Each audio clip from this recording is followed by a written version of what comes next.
ലോക്സഭാ തെരഞ്ഞെടുപ്പിൽ വൻ മുന്നേറ്റം കേരളത്തിൽ UDF നേടിയെങ്കിലും ഒരു സീറ്റിലെ തോൽവി വലിയ തലവേദനയാകും.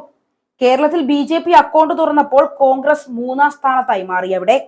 തൃശൂരിലെ ഏറ്റവും വലിയ അട്ടിമറികളിൽ ഒന്ന് 1996-ൽ K കരുണാകരന്റേതായിരുന്നു. തന്നെ കോൺഗ്രസുകാർ തന്നെ പിന്നിൽ നിന്നും കുത്തിയെന്നായിരുന്നു തോൽവിക്ക് ശേഷം കരുണാകരന്റെ പ്രതികരണം. കേരള രാഷ്ട്രീയത്തിലെ ശ്രദ്ധേയമായ കമന്റുകളിൽ ഒന്നാണ് ഇത്. ഇവിടെയാണ് സിറ്റിംഗ് സീറ്റിൽ K മുരളീധരൻ എന്ന കരുണാകരപുത്രൻ തോൽവി ഏറ്റുവാങ്ങുന്നത്. അതും 3-ാം സ്ഥാനം മാത്രം കിട്ടിയ തോൽവി. ഇത് കോൺഗ്രസിൽ ഇനിയുള്ള ദിനങ്ങളിൽ വലിയ ചർച്ചകൾക്ക് തന്നെ വഴിവെക്കും. കഴിഞ്ഞ നിയമസഭാ തെരഞ്ഞെടുപ്പിൽ ചെറിയ വോട്ടിനാണ് കരുണാകരന്റെ മകൾ കൂടിയായ പത്മജ വേണുഗോപാൽ തൃശൂരിൽ തോൽക്കുന്നത്. അന്ന് രണ്ടുപേരാണ് തന്നെ തോൽപ്പിച്ചതെന്ന് പത്മജ ആരോപിച്ചിരുന്നു. അവരാണ് ചേട്ടന്റെ ഇരുവശമുള്ളവത് എന്നും ചേട്ടനെയും അവർ ഞെക്കിക്കൊല്ലുമെന്നും പത്മജ പ്രതികരിച്ചു. TN പ്രതാപൻ എന്ന സിറ്റിംഗ് MPയെയും AP വിൻസെന്റ് എന്ന മുൻ MLAയ്ക്കുമെതിരെയായിരുന്നു പത്മജിയുടെ ഒളിയമ്പ്. ഇത് വലിയ ചർച്ചകൾക്ക് വഴിവെക്കുകയും ചെയ്തു. വിജയം ഉറപ്പിച്ചായിരുന്നു മുരളീധരൻ മത്സരിച്ചത്. ഇവിടെയാണ് അടിതെറ്റിയത്. അതുകൊണ്ട് തന്നെ തോൽവിയിൽ മുരളീധരൻ എടുക്കുന്ന നിലപാട് നിർണായകമായി മാറും. സമകാലിക കേരള രാഷ്ട്രീയത്തിൽ കോൺഗ്രസിനായി വോട്ടുയർത്തുന്ന നേതാവെന്ന പേരും ഈ തോൽവിയോടെ മുരളീധരന് നഷ്ടമാകും. കോൺഗ്രസിന്റെ ശക്തി കേന്ദ്രമായിരുന്നു ഒരു കാലത്ത് തൃശൂർ. തൃശൂരിലെ നിയമസഭാ മണ്ഡലങ്ങൾ വരുന്ന 3 പാർലമെന്റ് മണ്ഡലങ്ങളുണ്ട്.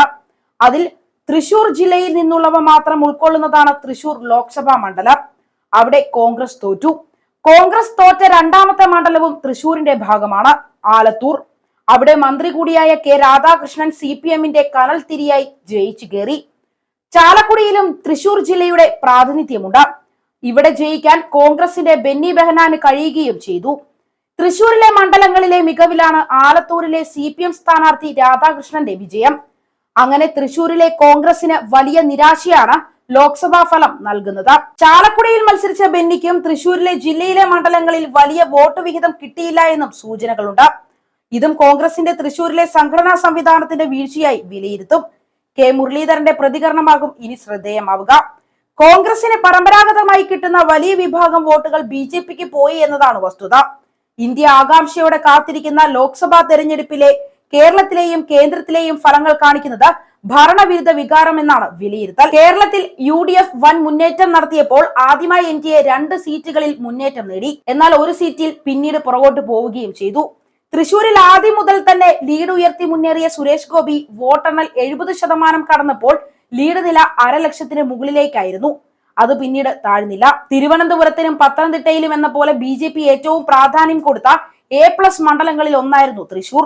നരേന്ദ്രമോദി 4 തവണയാണ് തൃശൂരിൽ പരിപാടികളിൽ പങ്കെടുക്കാൻ എത്തിയത്. സുരേഷ് ഗോപിയുടെ മകളുടെ വിവാഹത്തിനെത്തിയ മോദി നാരീശക്തി പരിപാടിയിൽ പങ്കെടുക്കാനും തെരഞ്ഞെടുപ്പ് പ്രചരണവുമായി ബന്ധപ്പെട്ടും ഇവിടെ എത്തിയിരുന്നു.